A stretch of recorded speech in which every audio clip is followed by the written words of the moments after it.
Assalamualaikum warahmatullahi wabarakatuh. Jumpa lagi dengan saya Mentor Keuangan di channel YouTube Mentor Keuangan. Kali ini masih berbicara mengenai tujuan keuangan dan kita sudah sampai huruf R, yaitu relevan ya. Bagaimana kita menentukan tujuan keuangan yang relevan. Sebagai disclaimer, ya seperti biasa ini harus disampaikan tiap kali sharing ya. Ini adalah materi sharing dan edukasi, bukan saran pengambilan keputusan. Silakan teman-teman berdiskusi dengan penasehat keuangan atau perencana keuangan teman-teman ya sebelum mengambil keputusan. Mentor keuangan tidak bertanggung jawab atas kerugian yang mungkin timbul atas keputusan keuangan teman-teman. Oke, langsung aja. Tujuan keuangan yang kita bahas di video kemarin adalah mengenai dana pendidikan anak. Dana kuliah S1 18 tahun lagi akan digunakan dan biayanya 100 juta rupiah. Ini relevan atau tidak? Nah, ini bisa dianggap relevan ya. Kenapa? Karena si orang ini yang mempunyai tujuan keuangan ini ternyata dia sudah berkeluarga. Dia punya anak dan tentu dia mempunyai tanggung jawab untuk memberikan pendidikan yang terbaik untuk anaknya ya, mulai dari playgroup mungkin ya, mulai toddler, playgroup, SD, SMP, SMA, S1, S2, S3, S4 kalau ada. Intinya pendidikan ya. Pendidikan memang mungkin tidak harus di sekolah formal, ada juga yang di luar ya. Bahkan ada yang ngomong kehidupan universitas kehidupan ya di luar seperti itu. Ya tapi ini kita ngomong mengenai yang pendidikan formal ya. Jadi tujuan keuangannya adalah menjadi relevan karena dia sudah berkeluarga, punya anak dan dia tentu mempunyai tanggung jawab untuk memberikan pendidikan untuk anaknya, sehingga dia menyiapkan dana pendidikan anak. Dalam hal ini untuk yang S1. Yang lain yang SMA juga nggak? Ya bisa juga tentunya ya. Anak yang pertama saja nggak? Ya yang kedua juga, yang ketiga juga harus dong disiapkan dana pendidikannya. Nah contoh tujuan keuangan yang nggak relevan gimana? Nah misalnya dia pengen punya mobil kedua nih, sudah punya satu mobil, pengen punya mobil kedua. Sementara ada kebutuhan dana sekolah anak tahun depan, misalnya si anak ini mau masuk jenjang yang baru SMA gitu ya tahun depan, yang belum disiapkan. Biasanya kan kalau kita masuk jenjang pendidikan baru, atau nggak usah deh masuk dari kelas 1 SD ke 2 SD, biasanya juga itu pun ada uang pendaftaran ulang atau tangkal yang cukup lumayan besar ya. Lebih besar lagi kalau masuk jenjang pendidikan yang baru. Nah ini ceritanya si anak ini akan masuk jenjang pendidikan baru tahun depan, which is dia butuh dana pendidikan yang cukup besar. Nah sementara si orang tua pengen punya mobil kedua. Nah gimana? Tujuan keuangan ini menjadi nggak relevan karena ada kebutuhan yang lebih urgent, lebih penting ya. Nah ini di poin ketiga, urgensi dan prioritas dari beberapa tujuan keuangan juga akan menjadi pertimbangan. Pengen punya mobil kedua, pengen liburan loh. Buat sekolah anaknya aja belum siap, belum ada kok udah ngomong pengen liburan. Tentu ada yang lebih prioritas ya. Tapi kan belum urgent Pak, masih tahun depan. Oke, kalau belum urgent, Anda yakin nggak bisa menyiapkan dana pendidikan anak tersebut dalam setahun misalnya? Silakan di pertimbangan. Nah ini diskusi-diskusi seperti ini dengan pasangan, dengan siapapun ya Anda biasa berdiskusi tentu akan jadi sangat dinamis ya. Misalnya yang pengen punya mobil biasanya bapak-bapak nih, pengen punya mobil gini. Kata ibunya, lu anaknya tahun depan mau sekolah, kita belum liburan. Nah menjadi seperti itu. Ada yang pengen mungkin renovasi rumahnya gitu ya. Sementara dana pendidikan anak belum ada.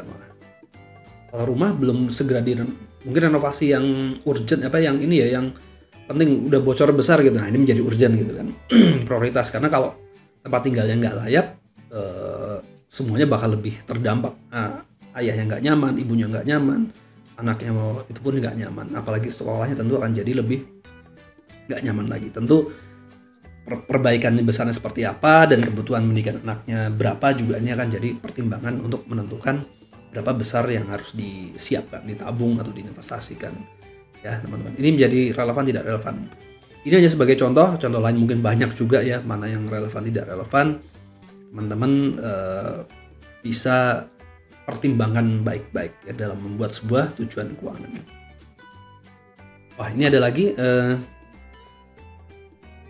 contoh perhitungannya ya. Nah misalnya gini, relevan atau tidak biaya pendidikan S1 18 tahun lagi 100 juta rupiah dengan mobil kedua. Nah ini ternyata apa yang sudah saya bahas di depan ada lagi nih sih. Dengan mobil kedua gimana, dengan liburan gimana, dengan ganti gadget terkini gimana. Ini fenomena FOMO ya. Misalnya ini contoh yang video sebelumnya ya, dana pendidikan yang butuhnya segini. Sementara ada yang pengen ganti gadget, ada yang pengen liburan, ada yang pengen mobil kedua. Nah ini tujuan-tujuan keuangan ini tentu akan mix up ya. Teman-teman harus pilih mana yang menjadi prioritas dan urgent untuk segera dipenuhi saat itu juga.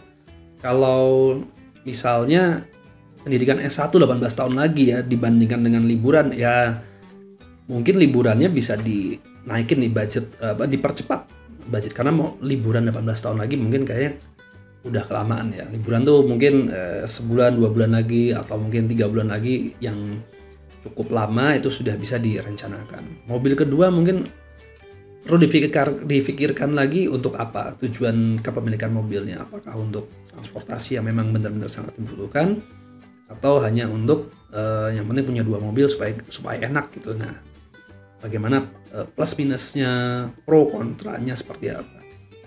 Ganti gadget terkini gitu ya. Ini tadinya mungkin sudah pengen nabung buat ini per tahun ada sekitar 12 juta. Tapi ternyata butuh atau ingin. Nah, ini kadang membedakan kebutuhan dan keinginan menjadi setipis kertas ya. Hanya Anda yang bisa mengetahui ini sebenarnya kebutuhan Anda untuk ganti gadget atau hanya keinginan Anda untuk ganti gadget. Nah, ini saya sering diskusi sama istri saya, sering diskusi atau sering berantem sebenarnya ya. Ini mau ganti gadget tuh buat apa ini? Wah, pertempuran antara kebutuhan dan keinginan itu selalu terjadi. Jadi kalau membeli sesuatu kadang kita bertanya lagi pada diri kita sendiri ya. Pergi ke mall gitu ya, lalu melihat mungkin ada kaos bola yang menarik gitu ya, ini buat cowok-cowok. Kaos bola, wah ini si Ronaldo baru ke tim baru, harus punya kaosnya, harus punya kaos terbarunya. Ini butuh atau ingin, sementara dia sendiri masih ada kebutuhan untuk menyiapkan misalnya investasi untuk tujuan tertentu gitu ya. Nah, ini menjadi banyak pertimbangan lah seperti itu. Jadi kadang untuk membedakan kebutuhan dan keinginan seperti ini teman-teman. Coba Anda tanya, kalau saya nggak beli barang ini, kehidupan saya susah nggak? Operasional kerja saya tersusah, terganggu atau tidak gitu. Kalau saya tidak membeli ini lalu pekerjaan saya jadi susah, bisa jadi itu suatu kebutuhan. Kalau saya tidak membeli barang ini, maka kehidupan di rumah jadi panas, jadi nggak enak, jadi nggak nyaman, mungkin itu suatu kebutuhan ya. Lalu kalau saya tidak beli misalnya barang ini, saya tidak bisa bekerja dengan baik di luar misalnya seperti itu, maka itu mungkin suatu kebutuhan. Dan tetap saja walaupun itu kebutuhan harus dipertimbangkan urgensi dan prioritasnya. Kalau ada kebutuhan lain yang lebih mendesak ya teman-teman, seperti itu. Oke, itu aja mengenai tujuan keuangan yang relevan ya.